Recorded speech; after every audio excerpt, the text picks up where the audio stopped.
precisamente en este día tan especial queremos hacer mención a este galardón que todos abrazamos porque formamos parte de esta gran familia de C9N, porque en el marco de la 7ª edición de la lengua guaraní, la Secretaría de Política Lingüística distinguió con este trofeo Roja y Juseñe a 23 promotores de la lengua de distintos ámbitos, que incluyen programas y conductores de medios de comunicación, redes sociales, referentes del ámbito musical, académicos, literarios, deportivos, y también, obviamente, esto hace que se promueva y se destaque el uso del idioma guaraní. Y precisamente, hablando de este galardón, el programa Ñanemba Eva de C9N fue galardonado en el marco de esta 7ª edición de la Semana de la Lengua Guaraní, programa que es conducido por la querida Emi Báez, que tiene también los jueves un bloque en el informativo del mediodía. Entonces, para ella, para todo su equipo de producción, para todos los que forman parte de esta gran familia de C9N, esta distinción para ella y para todos, porque nos sentimos identificados y en cierta manera promotores también del uso y de la lengua guaraní. Para Emi, para todo su equipo, para C9N, muchas gracias y felicitaciones por este galardón. Muchísimas felicidades para nuestra querida Emilce Báez, este galardón que nos va a acompañar hoy durante todo el noticiero, ya por el día del idioma guaraní también. Y bueno, esta premiación que tuvo lugar en la Secretaría de Políticas Lingüísticas, se hizo incluso esta premiación vía Zoom, ¿sí? Con todos los representantes, y también atención porque hay otro compañero también que resultó ganador. Estamos hablando de Milciades Aguilera. Exactamente, Milciades, exactamente, Vacapipopó. Bueno, él tiene un bloque de deportes en guaraní también, sí, en Caiujape, con el querido Ramón Silva. Bueno, para él también nuestras congratulaciones, una distinción similar a esta recibió el compañero Milciades Aguilera. Y felicidades también siempre al querido Ramón Silva, también, un gran promotor, claro, un maestro, doctor en lengua guaraní, que fue el primer conductor de televisión en conducir justamente un noticiero hablado totalmente en guaraní y que continúa hace ya casi 30 años. Realmente muchas felicitaciones, orgullosos nosotros de formar parte de esta gran familia, y de nuevo congratulaciones para la querida Emi y también al programa que conduce justamente acá, Ñanemba Eva de C9N. Ñanemba Eva, que va todos los jueves en el IDM, ¿sí? Totalmente en guaraní. El programa es un bloque especial en el que se preparan diversos temas y evidentemente enalzando nuestro dulce idioma. Y Ñanemba Eva también, que va por C9N. Así mismo. Bueno, sí, muchas felicidades. Bueno, es momento de hablar de nuestras emociones y esta situación que realmente me alarma y tiene que ver justamente con el mes de agosto, uno de los meses más fatídicos en cuanto a la pandemia se refiere, pues estamos hablando de la cantidad de muertos y contagiados en aumento. A solo una semana para cerrar agosto, este mes se ha convertido hasta ahora en el más fatídico desde que comenzó la pandemia en Paraguay en marzo pasado. En 25 días se registraron, escuchen bien, 170 fallecidos, más del triple de muertos en los últimos 4 meses, tomando como referencia que julio cerró con 49 víctimas fatales desde marzo, desde el 7 de marzo hasta el 31 de julio se registraron 49 víctimas fatales. La estadística, de esta manera, señala que solo en este mes hubo un alarmante promedio de casi 7 muertos por día. Y según las estimaciones, si la curva de contagios no se frena, podríamos empeorar. De ser ejemplos en el mundo, tras su masivo relajo ciudadano, hoy Paraguay se ha convertido en uno de los países con la mayor tasa de contagios en el mundo. Esto tomando como referencia la cantidad de contagiados con la población en general. Si los números siguen así, nos aguarda un septiembre con más muertos, más contagiados y lo peor de todo, sin camas. Es momento de poner un freno, tomar conciencia, cumplir con las medidas de seguridad y evitar una catástrofe sanitaria. Todo eso de nosotros depende.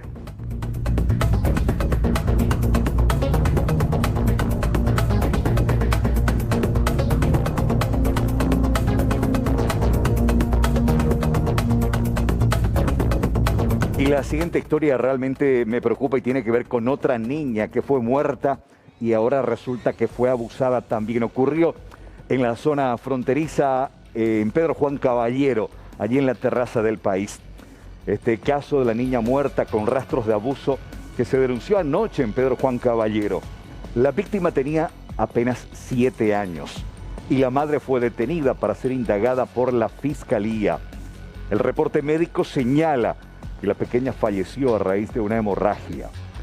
Según estadísticas recientes, y esto es lo que más me preocupa, escuchen, las víctimas son en un 80%, me refiero a víctimas de abusos, son del sexo femenino, el 80%, y en un 20% del sexo masculino. En lo que respecta a los autores, un 92% de los abusadores son varones y el 8% son mujeres.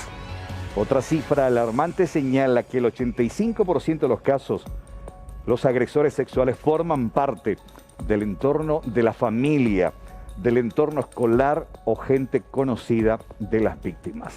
Estadísticas que realmente preocupan.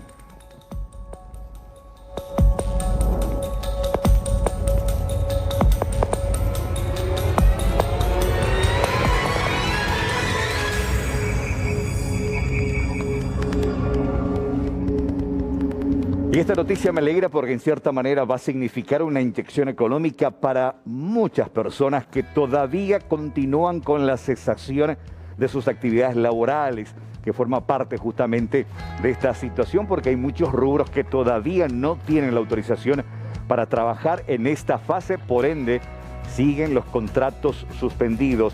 Y desde el IPS detallaron que según las estimaciones iniciales, este cuarto pago alcanzaría cerca de 40.000 personas, que implicaría un desembolso de unos 10 millones de dólares. Sostuvieron también que incluyendo los nuevos beneficiarios del cuarto pago, en total cerca de 250.000 personas ya serían las beneficiadas con este subsidio que brinda la previsional. Según datos del IPS, hasta la fecha se realizaron 3 pagos y con esto fueron alcanzadas 150.000 personas con cerca de 300.000 pagos, siendo el total desembolsado de unos 36 millones de dólares.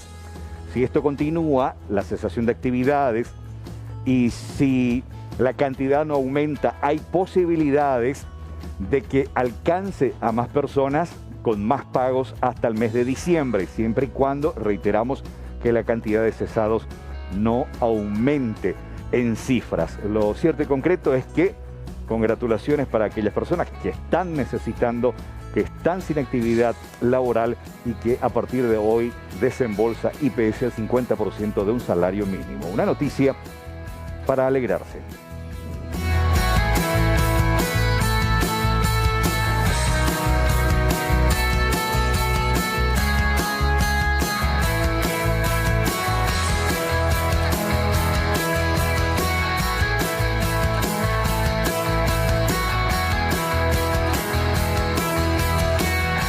Bueno, Carlos, televidentes, es hora de la noticia en vivo y en directo. Vamos rápidamente con nuestra compañera Blanca López. Operativos en la zona norte del país. Contigo, Blanca, buenas tardes.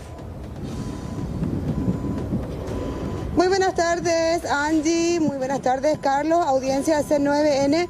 Bueno, estuvimos de muy tempranas horas de la mañana con el compañero Lorenzo Galeano en la zona de Capitambado para la realización del operativo Limítrofe 1, que sería la continuidad de otros 2 operativos, la operación Django 1 y Django 2, en donde se buscaba localizar a los patrones de la marihuana aquí en la zona de Capitambado. En Django 1 fue detenido Lico I y logró darse a la fuga Barón Escurra, uno de los líderes del tráfico de marihuana ligado a importantes facciones criminales del Brasil que utilizan a Paraguay para la compra de marihuana. Pero en este caso se ha detectado un nuevo tipo de marihuana dispuesta en nuestro país, que es la skanky, se la denomina así, y sería de un valor sumamente elevado. Sobre eso hablamos con el fiscal Federico Delfino. Invernadero, conocido internacionalmente con el nombre Crespi, por la forma en que se se cultiva esta marihuana. Y bueno, se procedió a la destrucción e incineración de los campamentos, así como el levantamiento de las respectivas muestras para los análisis respectivos. ¿Qué va a pasar con estos detenidos que fueron encontrados? También es muy difícil encontrar personas en los campamentos, pero esta vez les tomó de sorpresa porque se ingresó de distintos flancos. Y bueno, vamos a proceder a la imputación de estas personas en el transcurso de las próximas horas a los efectos de someterla al proceso penal, ¿verdad? De por sí forman parte de la estructura criminal liderada por Barón Ezcurra, y donde estas 60 hectáreas que fueron destruidas el día de hoy, así como te dije anteriormente, los campamentos pertenecen a esta persona prófuga de la justicia.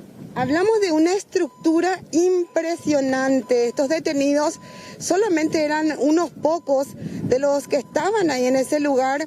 Hay 3 menores de edad que fueron encontrados que ganaban aproximadamente 60.000 guaraníes por día, según dicen, pero no hay una respuesta eficaz de que esto fuera cierto. Y también se presume que con el ruido del helicóptero, con toda la movilización, hayan más niños en esos otros campamentos que vimos desde el aire. Asimismo, esa es la información que manejamos, de que con lo que fue el procedimiento y principalmente, como dijiste, con la utilización del helicóptero, eventualmente muchas personas, tanto adultos como menores, pudieron haber ganado los montes aledaños, y como te habrás dado cuenta, Blanca, la línea internacional está allá a pocos metros. Entonces pudieron haber ganado o se valieron de estas situaciones para darse a la fuga los adultos, o eventualmente los menores, para que puedan ser recogidos y brindarles las asistencias respectivas. Ya en la operación Romay se detectó inclusive menores que eran explotadas sexualmente, y también menores que eran utilizados para el embalaje de la droga. Sí, es prácticamente la misma estructura criminal de ese operativo en el que en su momento cayeron también varias personas, y en esta misma zona del país. Angie, Carlos, según las informaciones de inteligencia, dentro del predio donde se está cultivando el Crespi, o también el Skanky, como le llaman a esa droga, se presumía que tenían menores de edad, e inclusive, como en la operación Romay, se detectó niñas de los pueblos originarios que estaban siendo explotadas, no solamente laboralmente, sino sexualmente también. Se tenía información que en ese lugar se estaba teniendo también ese tipo de situaciones. No muy lejos estaba la información, porque fueron encontrados 3 menores de edad que llegaban de la zona de Canapaí, y se presume que otros niños podrían estar en las inmediaciones, en los campos de cultivo de la variedad safriña, que están alejadas de ese cultivo muy particular. Hablamos con los detenidos. Sẽ có thì 8 vậy nè, có chứ. Vamos, güey, con él. Canapa. Sí. Vamos contratando. Của nó có nữa. Của Đấy là bây giờ. nó như thế nào chứ, gọi nó có nữa, lấy có nữa. Của nó có nữa. Acá, pinde hoy la pesa la marihuana. Carpio no? Carpilla. Sí. Jamás la hubo para pena. Hoy la capataz. Ở đây có cái đấy giấy rồi. Ở đây là đồ ba có hàng sao, ở đây giấy kia hết rồi chứ đấy đấy. Nhỉ. Hambo tiempo de petata ven. Là không hay là carpia con nó đấy đi. Vale, por ahí otra opción. Por eso te dedicas a eso. Ya này por ahí mà lo chứ đấy. Canapa y por ahí va a ver con ahí. Bài chẳng có cái tăng cấp tay đúng không? Bài tay này. Hambo estar en hoy gọi. Rồi này có ¿Usted me lo no? Algo entre 7 entre 8 cuadros, ¿no? 7, 8 cuadros. Sí, Mamá la ya varón. varón. Varón. Hay un huye pia otro lado. No, 2, güey. Doy voy a. Pero está hectárea hoy. Có hectare quá, có ăn rồi. O antes hoy. Sí. Không mi otro ahí a pesanía qua de. Mira, otro parcelón. Mi ta fuera de hoy a pero. Sí, rồi. Voy mi ta hoy a. Mo hấp bự biết nhỉ? Vos a pues. Sí. Nativo, indígena. ¿No? Va, ¿dónde se aguanta ahí? Pero mitad y güey. Mitad. Fuera me olla puedo prensar. No. Số por ahí de esa capi ahí. Tin de pues va allá Te po. oye para. Sí, sí. Vos años de güey. 11, 12 años, ¿verdad? No, pues está a ver. Sí. Jamás para yo me acuerdo. Patrón, ¿estamos de hoy va? Hala y tú. Canapaín. Carapaí. O sea, de indígena de Carapaí vienen a hacer. No. Carlos, Angie, recuerdan a Lico y que se decía que también era un importante marihuanero. Bueno, la foto que tenemos de Barón Escurra, uno le mira y no parece un súper traficante. Sin embargo, estamos hablando de un líder nato aquí en la zona de Capitambado, porque la infraestructura que montó en Manta Potrero es impresionante. Marihuana que necesita energía eléctrica, que necesita iluminación nocturna, riego permanente, comisario Fleitas. Increíble el trabajo del personal. Sí, gracias Blanca. También quiero aprovechar la oportunidad y hacerle llegar un poco el reconocimiento a todo el personal del Departamento contra el Crimen por el trabajo de inteligencia que venían realizando y a todo el equipo táctico de hoy que tuvo este resultado exitoso. Si hablamos de una infraestructura de un nivel que nunca vimos, más de 10 hectáreas con un sistema de riego, de luz eléctrica. Sí, vos te acordarás que hace unos 2, 3 años venimos incursionando acá en la zona.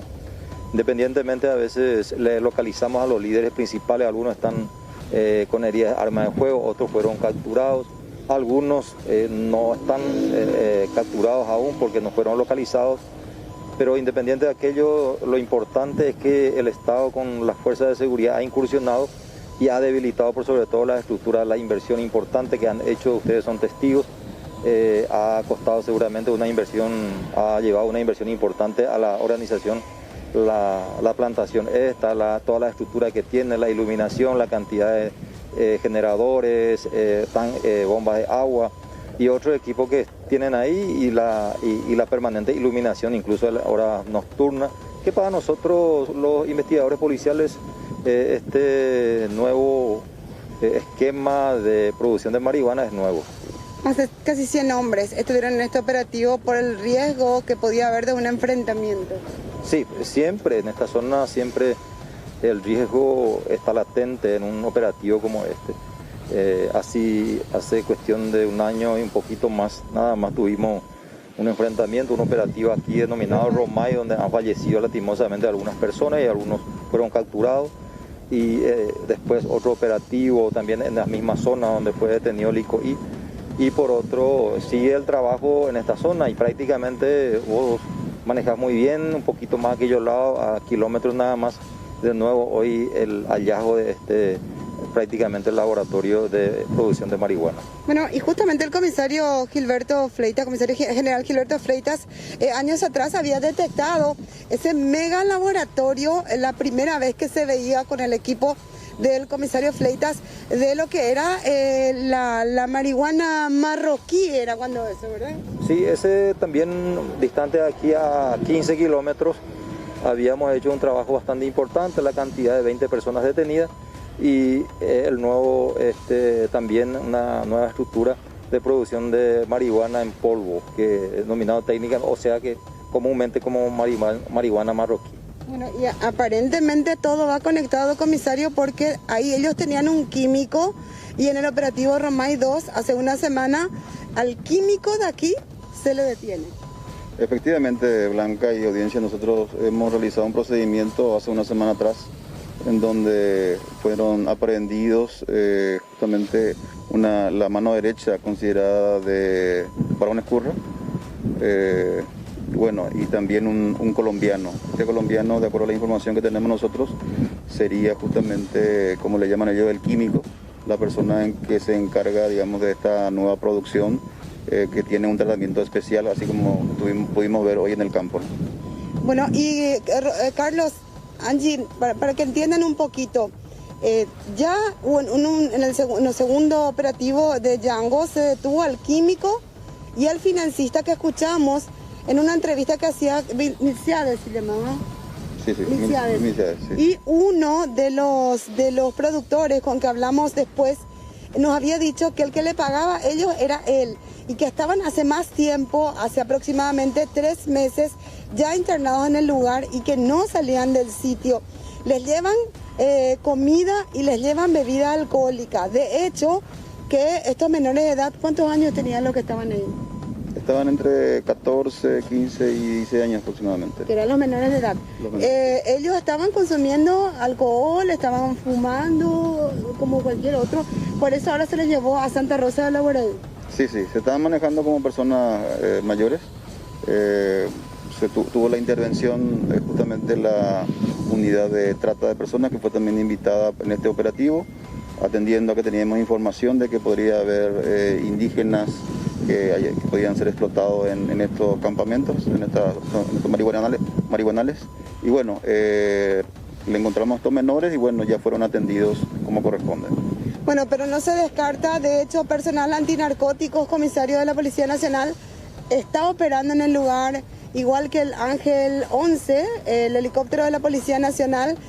Prácticamente no hay señal, nosotros entramos muy temprano en la zona, no hay señal de teléfono, pero no se descarta que en este corte de marihuana grande que tienen que hacer, además de la marihuana skanky, también tienen que cortar la marihuana safriña normal que hay ahí y se puedan topetar nuevamente con más personas, e inclusive porque con los niños. Sí, es una zona bastante extensa. Veníamos justamente, como decía el comisario Silguero, también vino la Secretaría de la Niñez, se encargó justamente de los menores. Aún no confirmamos si son menores o son niños a los menores que estamos llevando en este momento. Se va a concretar después porque no tienen documentos. Y el Departamento de Antinarcóticos se va a encargar por indicaciones del Ministerio Público y de esta dirección para erradicar totalmente el cultivo en la zona. Bueno, compañeros, en los distintos informativos ya vamos a estar pasando las imágenes acabadas de la zona y para que tengan idea que uno va bordeando la línea fronteriza de derecha a izquierda en esos lugares que vos, Carlos, conocés muy bien, que inclusive utilizaste esa ropa comando que hoy me cediste a mí. Realmente es una zona muy difícil, de difícil acceso, poca señal telefónica. Sin embargo, es el lugar propicio para traficantes como Barón Escurra, que opera en ese lugar, porque prácticamente es pasar la mano y ya el Comando Vermelho tiene la marihuana, que tiene un rendimiento de hectárea de 1 tonelada y un valor por kilo de aproximadamente $2.000. Sí, estamos viendo realmente un negocio que sigue siendo bastante lucrativo, principalmente para los financistas, pero bueno, acá vemos aparte el eslabón justamente que cae. Ojalá que podamos llegar a esos grandes financistas que hacen justamente de este negocio ilícito una forma de vivir.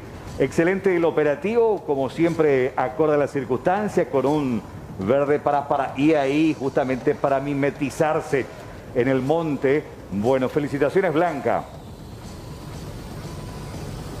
Hasta luego. Con el equipo también de nuestro compañero Lorenzo Galeano, excelentes imágenes vamos a estar mostrando en los distintos informativos del Sistema Nacional de Televisión de C9N. Perfecto, gracias, Blanca, desde la zona norte en este operativo limítrofe que lleva adelante la policía y nosotros acompañando de cerca como siempre porque estamos allí donde la noticia está.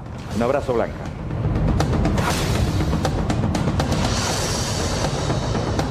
Horas con 32 minutos, 31 grados de temperatura. Vamos con la última actualización de los casos de COVID-19, cómo va avanzando esta enfermedad en nuestro país. Último reporte de la fecha, 2.312 muestras procesadas, 369 positivos, 343 casos comunitarios y 26 del exterior. Tenemos otra placa de la cantidad de fallecidos. Una mujer de 58 años, Alto Paraná. Hombre de 41 años, también del Alto Paraná. mujer de 65, mujer de 61, mujer de 69, otra mujer de 83 y la siguiente también, mujer de 72, todos del Alto Paraná. Total de fallecidos hasta el momento 219.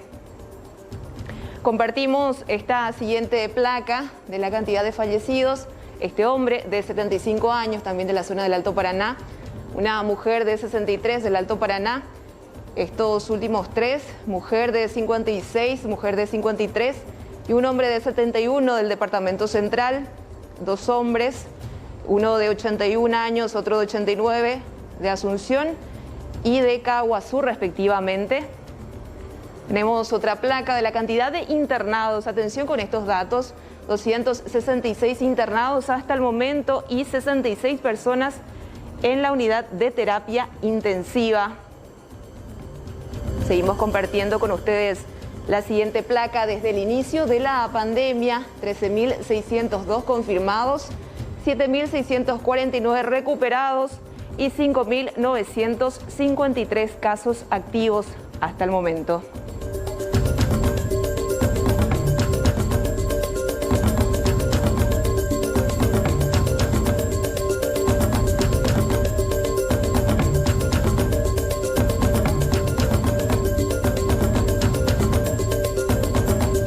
Y desde ayer se manejaba esta información, pero con cierta cautela, porque todavía no había una confirmación en cuanto a su test, pero finalmente esto se dio a conocer públicamente. Hoy, el ministro del Interior, Euclides Acevedo, dio positivo al test del coronavirus y está internado en el Hospital de Policía Rigoberto Caballero, donde ha recibido esta mañana la visita del presidente Mario Abdo Benítez desde la distancia. Él acostado en una cama, en una habitación. Antes de ir a Palacio de Gobierno, el jefe de Estado pasó por el Hospital de Policía para saludar a su ministro del Interior. El secretario de Estado fue ingresado en estado de observación por un cuadro respiratorio y está ahí justamente bajo el cuidado de los médicos de la institución sanitaria. Esto decía al respecto el ministro de Salud. No, él acabo de visitarlo, el señor presidente también estuvo por ahí. Tenemos ya un caso confirmado de COVID en el caso del ministro Acevedo. Se encuentra estable en este momento, lo encontré de buen ánimo. Naturalmente tiene que tener un monitoreo cercano y bueno, vamos a estar colaborando. ¿Qué pasa con Euclides Acevedo? Sí, efectivamente, sí, les confirmo que dio positivo, está siendo asistido actualmente en el hospital de policía, se encuentra estable. Naturalmente, como decía, hay que hacer un seguimiento hora a hora, día a día, pero confiamos en su recuperación, está siendo asistido y por el momento en muy buen estado de ánimo también. Sí. Sí, bueno, en el caso particular de él, me parece, sí, efectivamente, a lo largo del fin de semana estuvimos en contacto y bueno, finalmente tuvo que consultar y ahora se confirma, digamos. Se hablaba que él también estaba con un cuadro de neumonía, ministro. ¿Cuál es su situación en general? ¿Está estable en este momento? Sí, él se encuentra estable. Como les decía, hace unos minutos estuve por el hospital. Obviamente está guardando reposo, tiene algunos síntomas respiratorios y está siendo asistido por todo el personal del hospital policial. Siempre nomás lo efectúa disparos y eso cuando toma y eso. Y ayer no sé qué pasó, pasaron, nosotros estamos acá parados y vinieron y lo intentaron y después dijeron que iban a venir y nos esperábamos y cuando vinieron se quedaban y se bajaron con el machetillo en mano y pistola en mano. Disparando por todos lados, como un fuego artificial, por todos lados, por todas las casas de este pasillo disparaba y al verle yo que estaba disparando le dije, ¿qué te pasa? Le dije. Entonces él agarró y cargó más como para seguir disparando a este pasillo y la casa de ellos.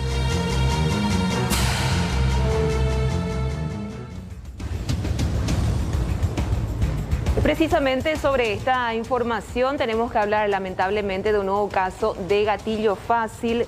Esto ocurría en el barrio Las Mercedes de Loma Putá, donde se registró una balacera. Los involucrados son hermanos, un militar y un policía. De acuerdo al reporte policial, se movilizaban en un vehículo hasta el vecindario y atacaron a dos hombres quienes resultaron heridos. Imágenes de circuito cerrado captaron este momento. Ellos se encuentran en la comisaría a disposición de la Fiscalía. Es sobre un supuesto hecho de lesión por disparo de arma de fuego y arma blanca. ¿Qué adujeron ellos aquí en base, comisario? Que es un problema prácticamente de larga data en la vecindad, que también ayer tuvo su, su consecuencia. ¿Qué dicen? Que supuestamente están pasando por el sitio. ¿Qué pasó allí? Según manifestación de los aprendidos, ellos estaban viniendo en su vehículo, interín en que uno de las víctimas quitó un arma de fuego y hizo un disparo intimidatorio en contra de ellos, ¿verdad? Sí. A lo que ellos reaccionaron, se bajaron y directamente se agredieron, ¿verdad? Solo que las víctimas no estaban armadas, solamente los uniformados, comisario. No fue un enfrentamiento, por decirlo así. Según la versión de los aprendidos, supuestamente ellos tenían armas de fuego, cosa que nosotros no pudimos constatar porque ya posteriormente al hecho llegamos al lugar y se le auxilió a esta gente. Y le dimos evidentemente seguimiento a este caso y seguimos hablando con las personas involucradas. En este caso hablábamos con la persona herida.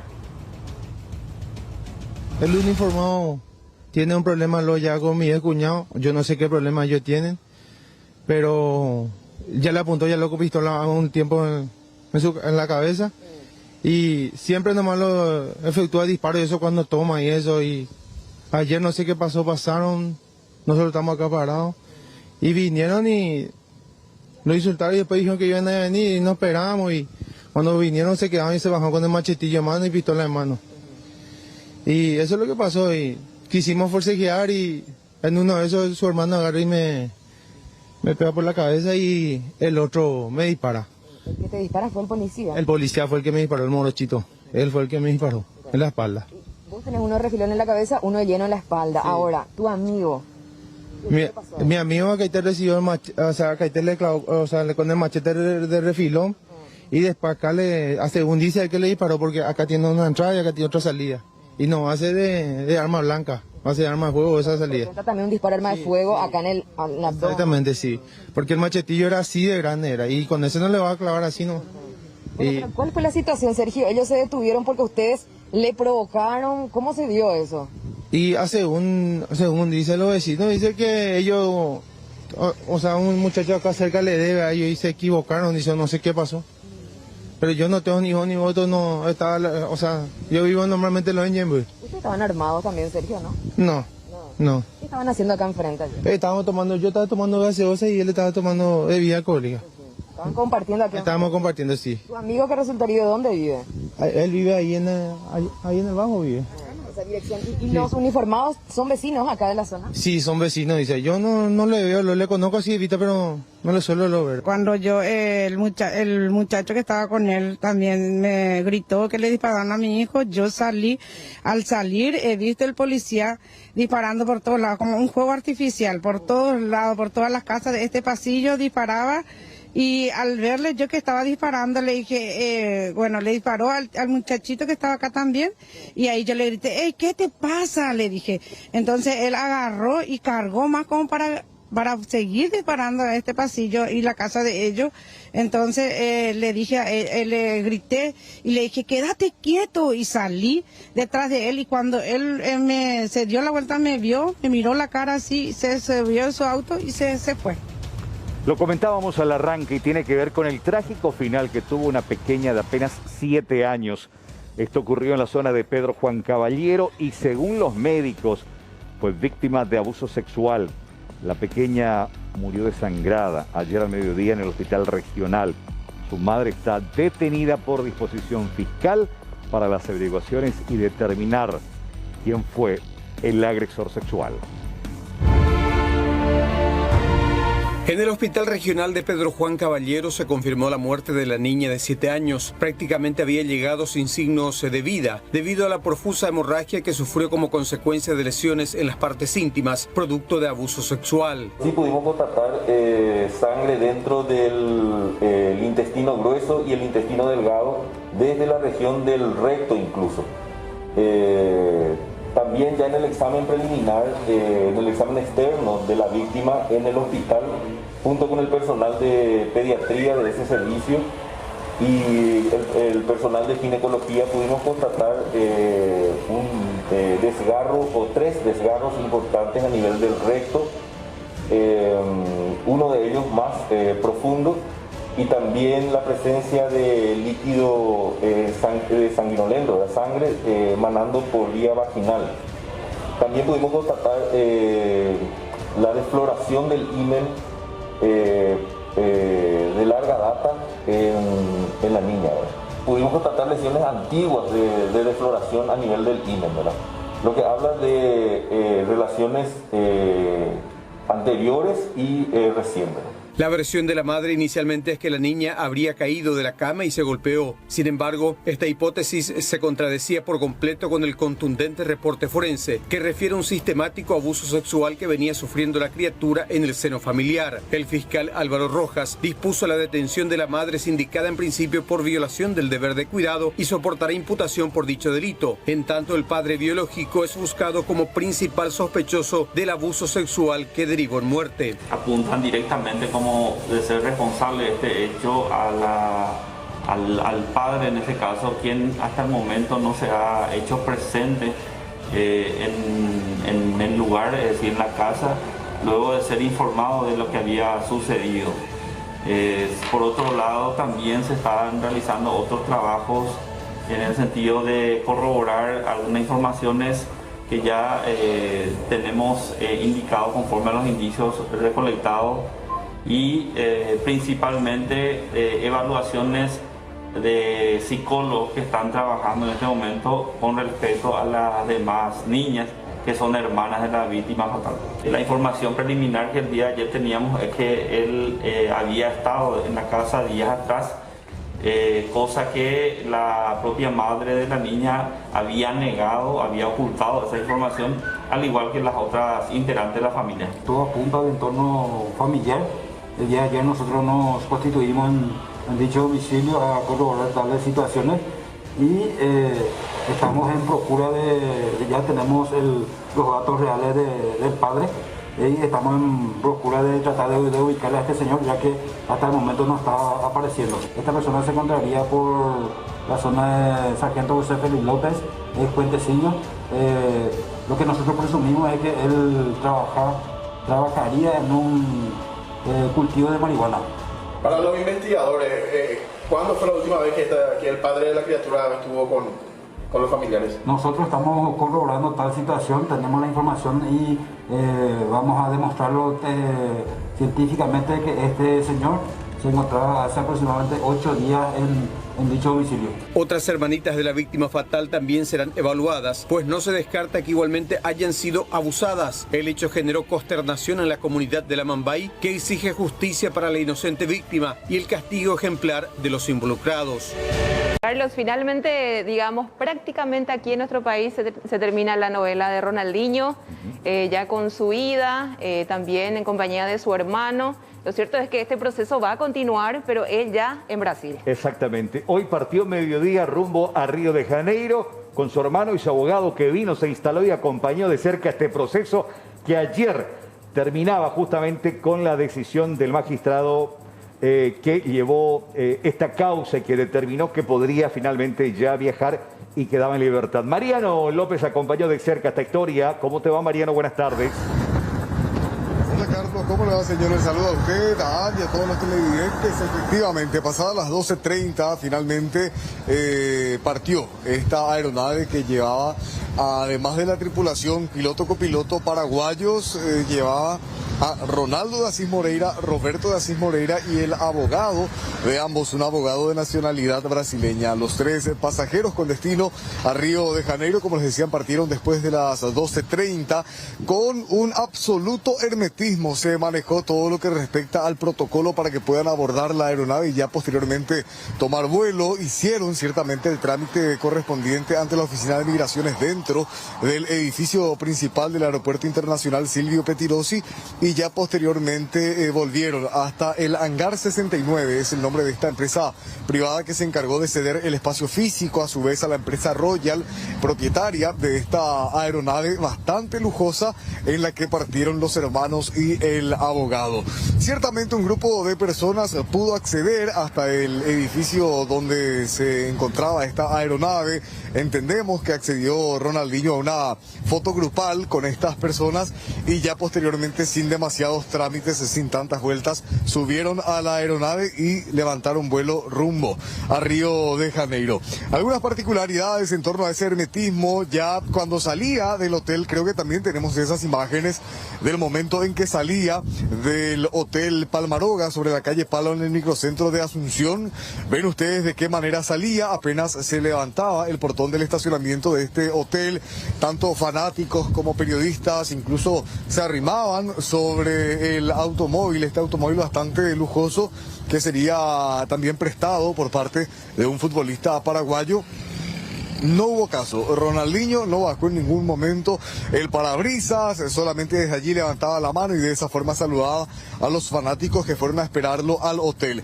Ya posteriormente toman la costanera de Asunción, costanera norte, lo propio por Artigas, Primer Presidente, autopista Ñuguazú y ya luego llegan aquí hasta la autopista Silvio Pettirossi. Y aquí hay una cuestión, porque sin perder de vista siempre el hermetismo de cual les hablaba, el Hangar 69, la pista donde se encontraba la aeronave que los estaba esperando, tiene 3 accesos.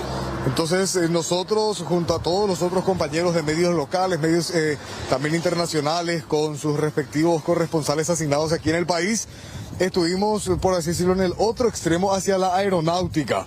Hacia ahí nos decían que era lo más probable que ingrese el automóvil con Ronaldo, con Roberto y con el abogado Sergio. Sin embargo, finalmente ingresaron por otro de los accesos. 3 accesos tiene esta empresa privada, este hangar privado. No hubo declaraciones, nadie habló aquí en el Aeropuerto Internacional Silvio Pettirossi.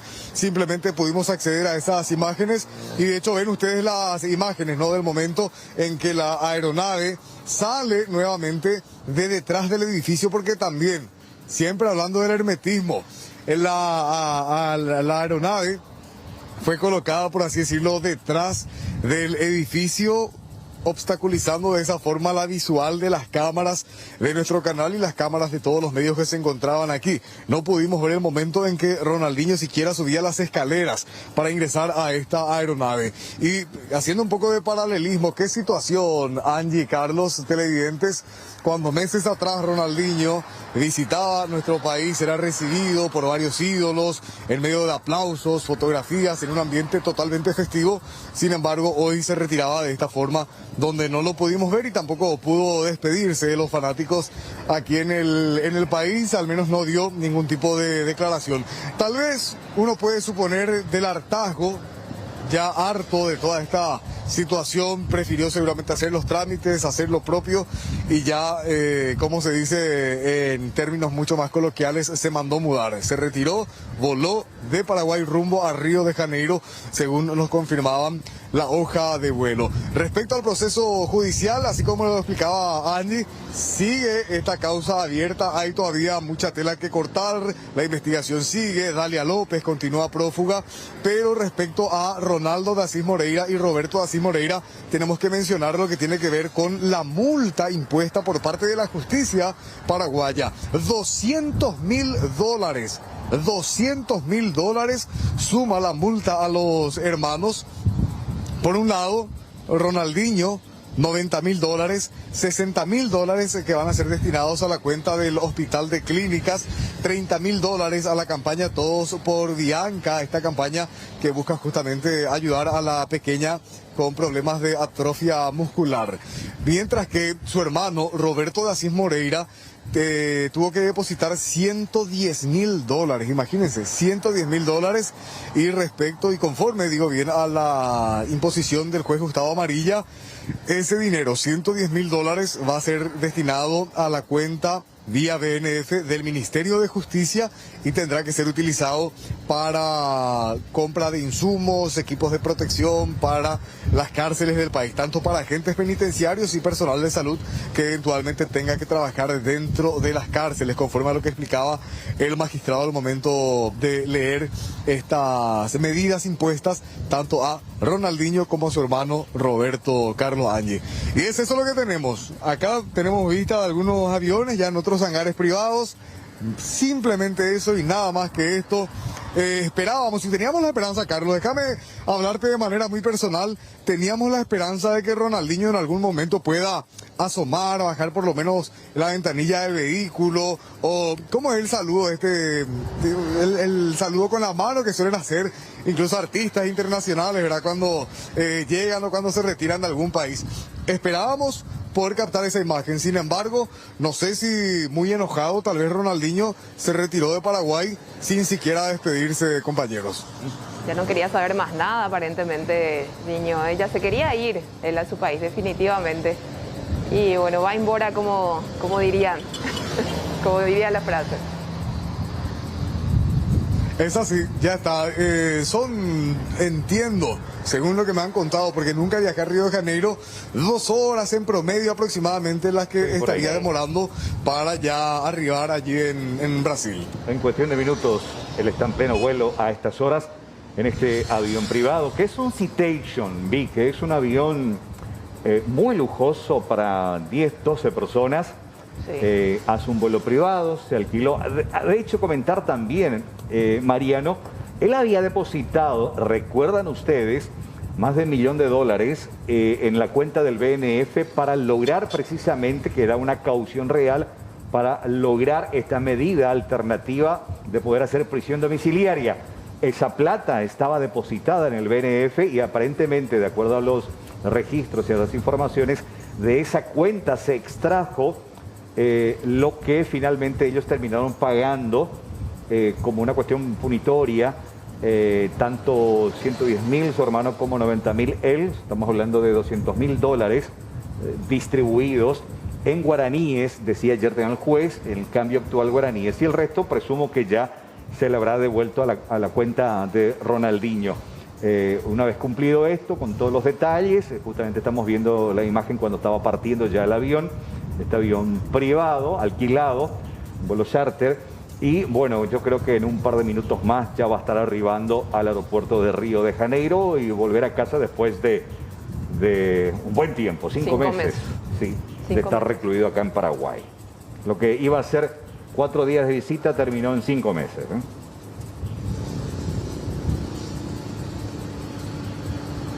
¿Me escuchás, Mariano? Es así, señores. Todo dicho respecto al tema. Como decíamos, fin a la novela en el caso Ronaldinho. Y no olvidemos el aspecto pendiente. Dalia López sigue prófuga. De hecho, los representantes legales de Ronaldinho hacían justamente ese requerimiento. Y por qué no podemos decir incluso que la sociedad todavía se sigue preguntando dónde será que está Dalia López luego de 5 meses de haber iniciado toda esta investigación, todo este escándalo. Hasta el momento ella sigue, no olvidemos, con orden de captura, pero prófuga. Todavía también vale mencionar eso en el marco de esta causa que se está investigando. Perfecto, excelente. Mariano, gracias por este completo reporte. Buen resto de jornada. Hasta luego, señores. Hasta luego. 14:05. Continuamos con más informaciones aquí en Primera Edición y vamos a comentarles acerca de este hecho realmente lamentable que tuvo lugar en la ciudad de Ipané. Estamos hablando del caso de este joven de 18 años que fue golpeado y baleado por una turba el pasado fin de semana. El herido fue derivado al hospital del trauma, donde días después se constató su deceso. Su familia y vecinos ahora exigen justicia.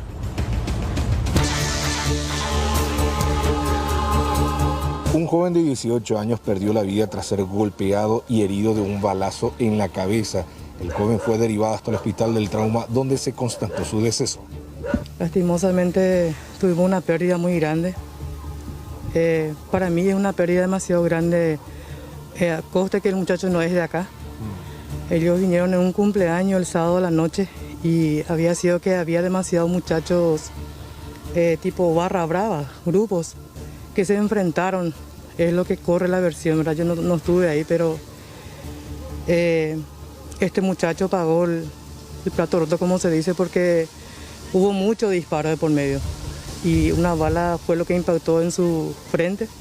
Como les digo, eso fue el sábado a la noche y estuvo él peleando por su vida hasta que anoche nos enteramos 12 menos cuarto que tuvo un paro, que prácticamente falleció, pero volvió a latir su corazón y hoy nos dejó por completo. Yo no le conozco al muchacho, pero me duele en el alma porque yo también tengo hijos.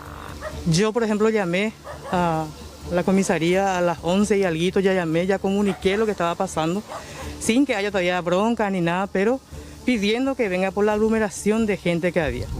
Se pudo evitar porque muchísima gente llamó al 911 y no dieron respuesta ellos de inmediato. Inclusive anteriormente era que ellos no podían venir porque no teníamos camino.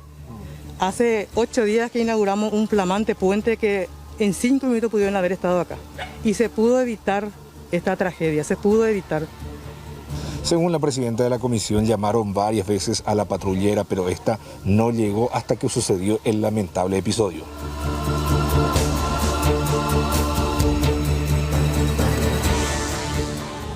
Y en otra información comentarles que una casa de apuestas deportivas fue asaltada hoy en Fernando de la Mora por un solitario delincuente, quien llegó y se hizo pasar por apostador. Después desenfundó un arma y reclamó a un empleado que le entregase la recaudación del día. Estamos hablando de unos 10 millones de guaraníes.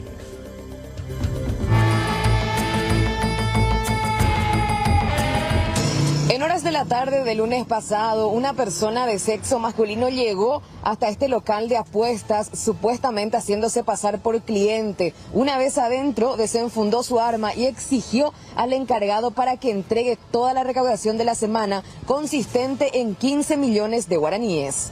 Hay muchos detalles que llaman la atención. Primero, que entra la persona sola, un sujeto con un kepi, tapabocas, y le exige la recaudación de la semana.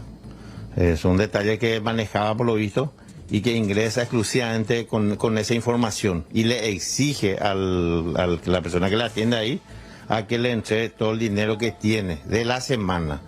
El personal de la empresa le entrega el dinero que tenía en la caja y después le dice que no era no era la recaudación de la semana y que le entregue todo. Y eso tenía en otro lugar y le pide la llave, abre la caja y sale. Una persona solitaria, no se vio, el trabajo de campo que se hizo no se vio, nadie vio nada, en qué se subió. Es una persona de sexo masculino, una estatura media, cutis blanco, una persona de corta edad, 25 años o menos. Bueno, ¿tienen imágenes ustedes, comisario, para poder trabajar a partir de eso? No, tenemos solamente fotografías que fue entregada por la empresa. Justamente le solicitamos la afirmación para saber más detalles. Por ejemplo, hacia qué dirección se va, o si se sube en un vehículo, o una moto, o más detalles, por supuesto, vamos a tener si llegamos a acceder al circuito cerrado. Ahora, con estas capturas que tienen ustedes del circuito, ¿se le puede ver a esta persona bien? Se le ve y si es que tenemos más o menos un sujeto parecido, se puede comparar y le podemos identificar. Por eso justamente dimos la fotografía para que a ver si de repente alguien puede dar un dato por él. ¿Por qué? Porque tiene una característica más o menos particular, porque el rostro se le ve bien, pues no el rostro está tapado. Los investigadores de la Policía Nacional trabajan en la identificación del sospechoso a partir de las imágenes de circuito cerrado de televisión grabadas por las cámaras del local, que está ubicado aquí sobre las calles 11 de septiembre y Saturio Ríos de Fernando de la Mora.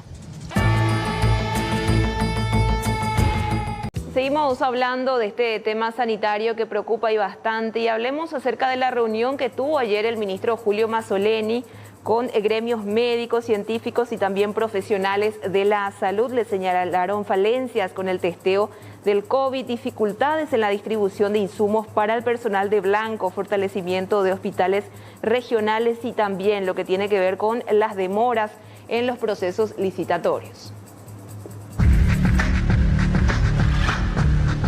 Representantes de gremios médicos, enfermería y científicos expresaron su reclamo al presidente de la República, Mario Abdo Benítez, y al ministro de Salud, Julio Mazzoleni, durante una reunión virtual de la que participaron integrantes de la Cámara de Senadores. Todos coincidieron en falencias al momento de la distribución de insumos y equipamientos a los hospitales regionales y distritales. Tenemos innumerables problemáticas que nosotros esperamos una pronta solución.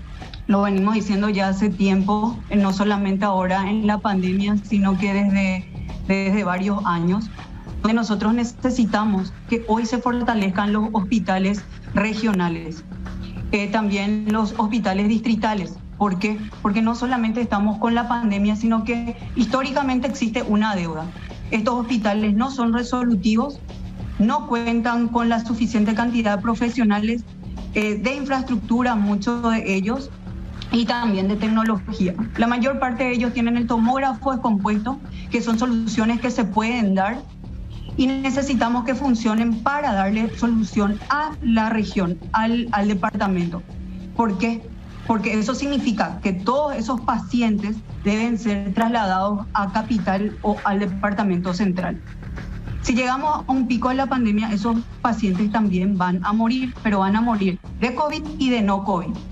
Una encuesta realizada por representantes de médicos pasantes especialistas expuesta durante la reunión reveló que varios hospitales del interior del país, los profesionales atraviesan por dificultades con los equipos de protección personal. De nuestro grupo, 14% no estaban contando con todo el equipo de protección personal completo, ¿verdad? Y de este 14%, 60% se encontraban en centros no respiratorios. Ellos referían falta de gafas, falta de protectores faciales, falta de mascarillas N95, específicamente en 13 hospitales. Y si hablamos de departamentos, son los departamentos de San Pedro, Caguazú y Concepción, de donde recibimos mayor cantidad de denuncias, ¿verdad?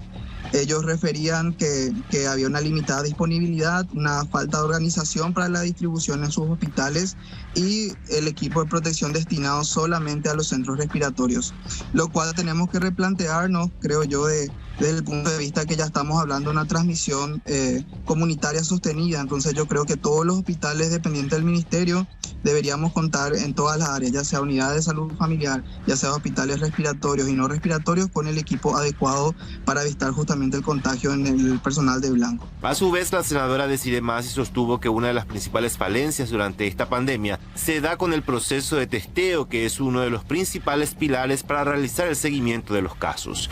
El pilar de la estrategia es testeo, aislamiento, testeo, rastreo, aislamiento. No existe otro pilar de la estrategia COVID que no sea eso. Y el retraso en el test de 15 días o más invalida la estrategia. Invalida la estrategia, ministro. Usted sabe, los sanitaristas saben, todos sabemos. Si no hay testeo, y no vale esta cuestión de que somos el país que más testeamos, no. Y vamos a medir un poco el país que tiene más retraso en el resultado. Retraso de 15 o de 30 días, invalida. Entonces, yo sé que otra vez nosotros le aprobamos hace mucho tiempo, en evaluación otra vez, las ofertas de reactivos. ¿Cuándo vamos a tener los reactivos? Eso significa perder la pelota en este momento. Tener 500 casos, 600 casos, 700 casos diarios es el despliegue total de COVID en su forma exponencial. Así que por lo menos yo quiero dejar constancia de eso, y acá hay gente, o no sé si no están todos, de la última reunión donde hubo gente que se quebró incluso llorando de que tuvo que pagar 2 o 3 veces el test para volver a su trabajo. Personal de salud. En reiteradas ocasiones le estaban diciendo lo de los EPI otra vez. Así que se necesita tener un vínculo directo que solucione. No, esto estamos viendo, vamos a ver, etcétera, etcétera. Otros países desbordados de la región, ¿qué sienten los recursos humanos? Se sienten cuidados. A su vez, el ministro de Salud, Julio Mazzoleni, indicó que laboratorialmente se dio un crecimiento en los últimos días. Coincidimos con toda la estrategia de testeo, no hay mucho que agregar, se ha dicho ya todas las formas y medidas, lo que tiene que hacerse. El laboratorio hemos crecido sustancialmente, creo que no se puede olvidar eso, no se puede soslayar. En este tiempo, como dije al comienzo, tenemos ya 10 laboratorios que prácticamente son del sector público. El crecimiento es importante, se tiene que prever recursos humanos, se tiene que poder sostener. Ya he expresado antes también lo que tiene que ver con los reactivos. Respecto al asesoramiento, a lo largo de todo este tiempo, en todos los aspectos de los planes del Ministerio de Salud Pública se ha contado con asesores, varios de ellos recomendados por la senadora Masi, a quien agradecemos, y muchos de ellos han estado aquí. Agradecemos particularmente a los exministros, estuvimos trabajando muy de cerca con el doctor Eugenio Báez, también con otros compatriotas que se encuentran fuera del país. Hemos presentado a varios representantes con distintas miradas y lo vamos a seguir haciendo. Están abiertas las puertas del ministerio a quien quiera acercarse. Otro de los puntos que fueron cuestionados es la demora excesiva en el proceso licitatorio.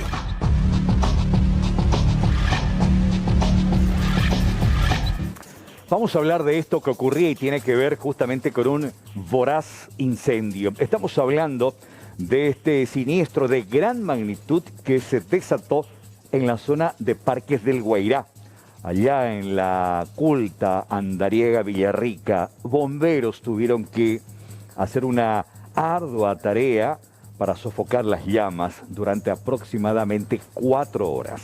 El fuego se extendió por un vasto territorio.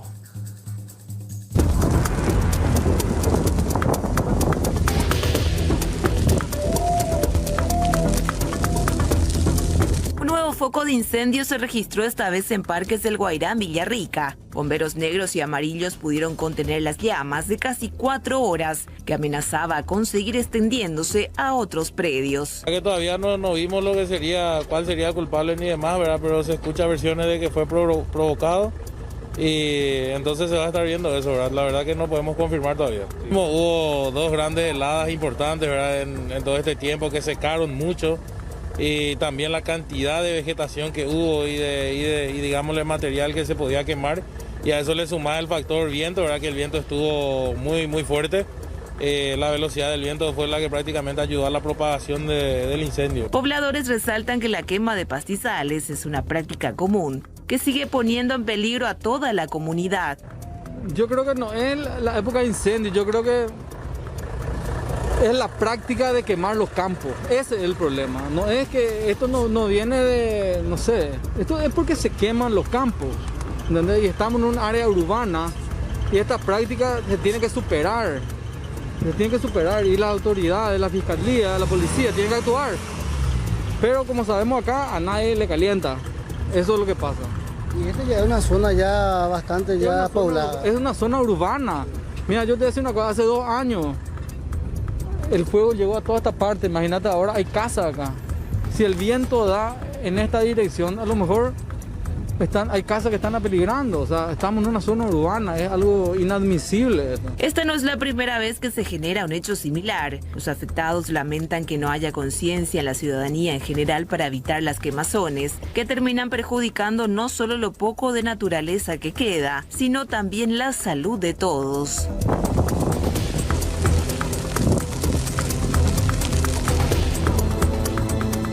Bueno, importante también destacar que anoche hubo un incendio similar en un recurso importante que es el Cerro Patiño. El Cerro Patiño, así mismo es, una gran extensión de territorio también en esa zona que ardió en llamas, y esto debido, también comentaban los pobladores, a la inconsciencia. Y si tenemos un mapeo también por parte de los compañeros que hoy estaban mostrando de que en varios puntos del territorio nacional se están localizando quemazón en estos momentos, quema de pastizales, zona del Chaco, Puerto Elsa específicamente, y en distintos puntos todos estamos en esta situación. Densa humareda, ¿eh? Sí, esto ocurría ayer a la tarde, a la tardecita, a la noche lo de Villarrica. Y a ver, Pitoni, si me permitís, dame la toma de la torre. Fíjate cómo está del otro lado del río, en el Bajo Chaco. También hay humaredas. Y esto que nos contribuye mucho para el ambiente. Sí, para los alérgicos. Exactamente. Más te en un momento. Sí. Fíjate, siempre hay quemazones ahí. Sí. Y en gran parte es responsabilidad de la inconsciencia de la gente. La inconsciencia de la gente, sí. Que quema adrede. A propósito. Esta práctica que se hace bastante común para poder preparar el suelo, dicen, pero hoy en día ya no podés hacer esto, ya es impracticable. Es un delito ambiental. Es un delito ambiental, Penado por la ley. lastimosamente no se sanciona. 14 horas con 36 minutos, 31 grados de temperatura, sigue subiendo la temperatura, se vienen días realmente bastante cálidos. Vamos ahora con esta información hasta la zona sur del país. Hablamos de una ambulancia convertida en llamas y les contamos la historia. Una ambulancia del IPS de Hohenau ardió en llamas sobre la ruta nacional número 6, luego de chocar y arrastrar una moto que acababa de tener un accidente. Las chispas provocaron un incendio que por fortuna no cobró víctimas.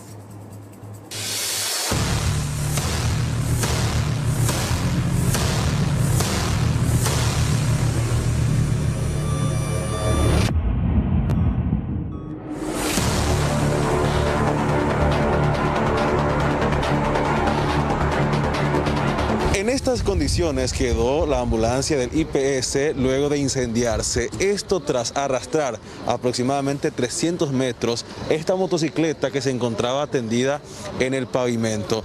Las chispas aparentemente generaron el incendio del móvil de traslado que quedó prácticamente inservible.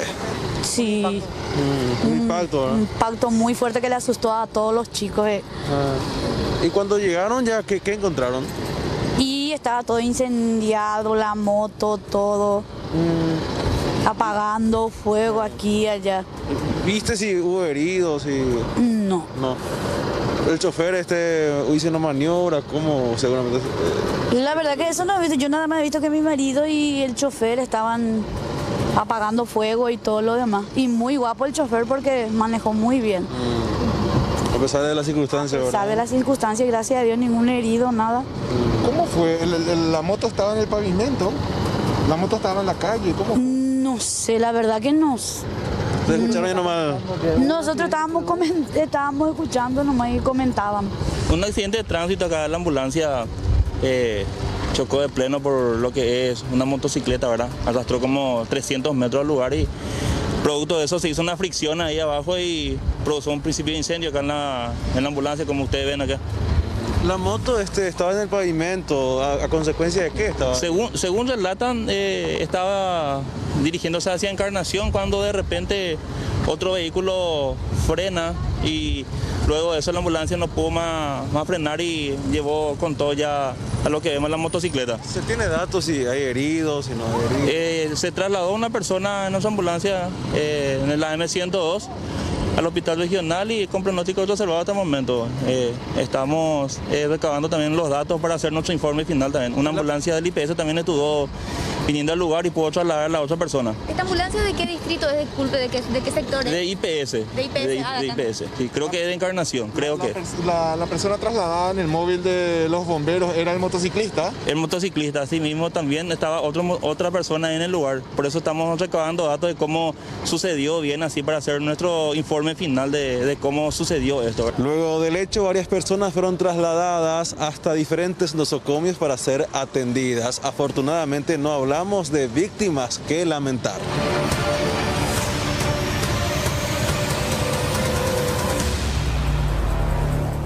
Bueno, una denuncia sobre caños rotos, de hecho todos los días hay, pero en esta ocasión sobre una problemática y antigua avenida en Asunción que ya tenemos en vivo y en directo. ¿Por qué? ¿Qué pasó allí? La información la tiene Joel Santino en este contacto en vivo. Joel, ¿cómo está? Buenas tardes, bienvenido.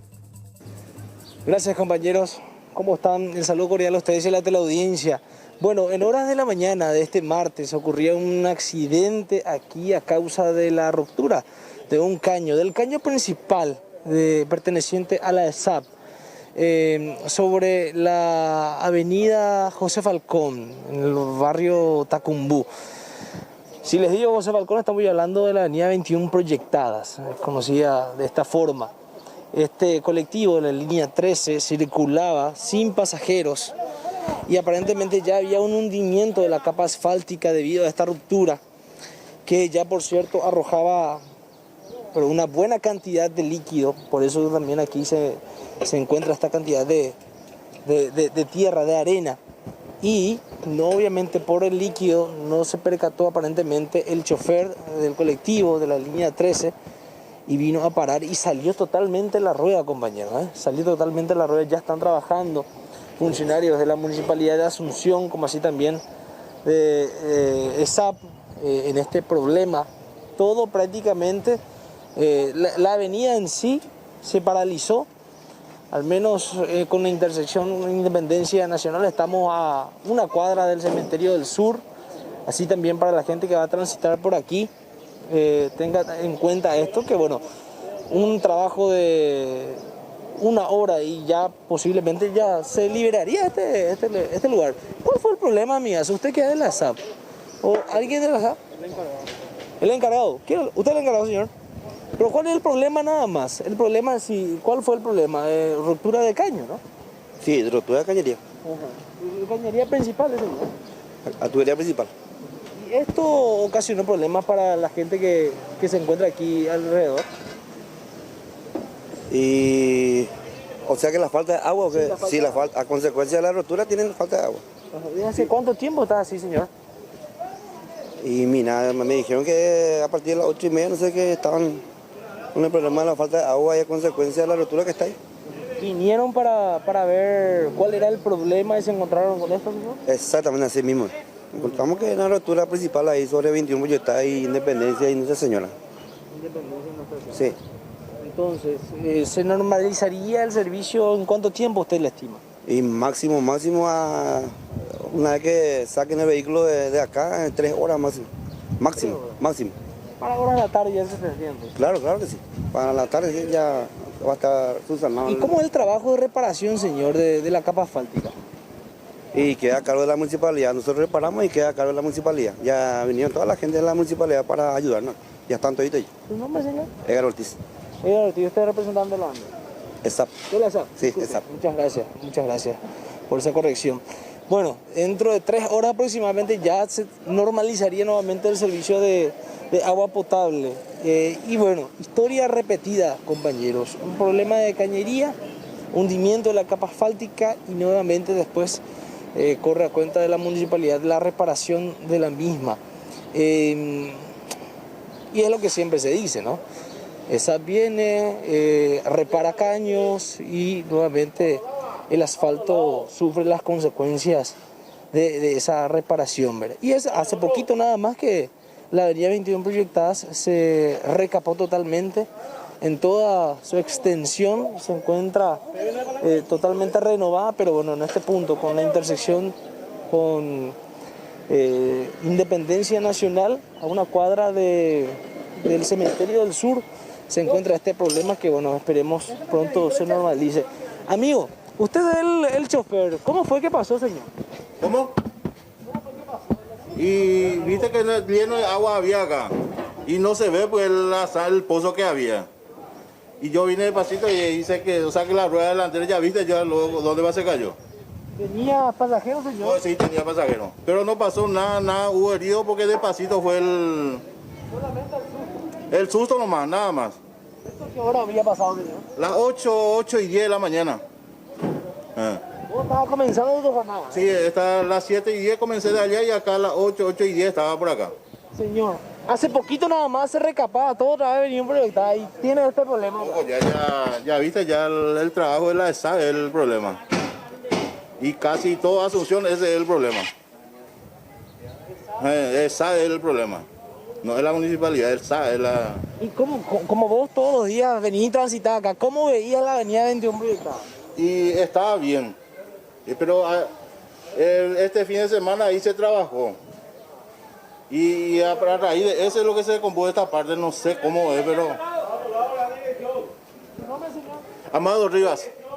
El señor Amado Rivas, compañeros. Bueno, ahí entonces escuchábamos lo que nos decía el propio chofer de la línea 13. Y acá podemos observar para ir terminando, los trabajos que, bueno, se estaban realizando aparentemente el fin de semana, como bien decía él. Y bueno, quedó el resultado de esta forma. Un pequeño hundimiento, un pequeño bache, nuevamente aquí en la avenida 21 Proyectadas. Historia repetida lastimosamente. Bueno, rápidamente con esta noticia de último momento se confirma este caso en el gobernador de Misiones. El gobernador de Misiones está confirmado con COVID positivo y esto lo tuiteaba a través de sus redes sociales. Por este medio quiero poner a conocimiento de la ciudadanía que en la fecha me informaron el resultado positivo de la prueba realizada para COVID-19. En cuanto a mi estado clínico, me encuentro bien de salud y en cuarentena absoluta, cumpliendo con el protocolo sanitario establecido para el efecto. Asimismo, insto a la ciudadanía a no bajar la guardia y reforzar los cuidados en esta etapa crítica en la que estamos viviendo. Cuidémonos juntos para que esto nos necesitamos todos. Pronto estaremos restablecidos para seguir trabajando con más fuerza, es lo que decía el gobernador de Misiones, Carlos Arrechea, confirmado COVID positivo. Hoy también la confirmación de Euclides Acevedo, ministro del Interior. Exactamente, más autoridades que se suman a esta lista de gente contagiada con positivo en el test del COVID. De esta manera, reiteramos, este gobernador, más lo que confirmaba esta mañana también. De hecho, ya ayer se manejaba la información, pero se aguardaba la confirmación y lo hizo finalmente el ministro de Salud sobre su par del Interior, Euclides Acevedo, quien se encuentra internado porque padece de una enfermedad respiratoria complicada, entonces está bajo observación ahí en el Rigoberto Caballero. Y con esto nos estamos ya despidiendo. Como siempre, invitamos a nuestro DJ residente. Y antes de esto, lo de Messi. Sí, es el tema central. Sí. Todo el mundo se está haciendo repercusión de Lionel Messi. La determinación para muchos anticipada, para otros una sorpresa mundial, de que este señor le ha comunicado vía fax a la dirigencia de que va a hacer rescisión de su contrato. ¿Existe todavía el fax? Bueno, es otro término, pero es un fax. No de manera presencial con la dirigencia. Envió su nota. Quiere hacer uso de una cláusula que dice que a final de temporada él puede decidir si continúa o no. Pero el Barcelona pretende 700 millones por su pase, así que no va a ser tan fácil. Empieza tal vez la parte del litigio, ¿no? Con los abogados y demás. Bueno, exactamente. Con esta información y buena música nos despedimos. Sí, a ver qué tenemos hoy. Un clásico.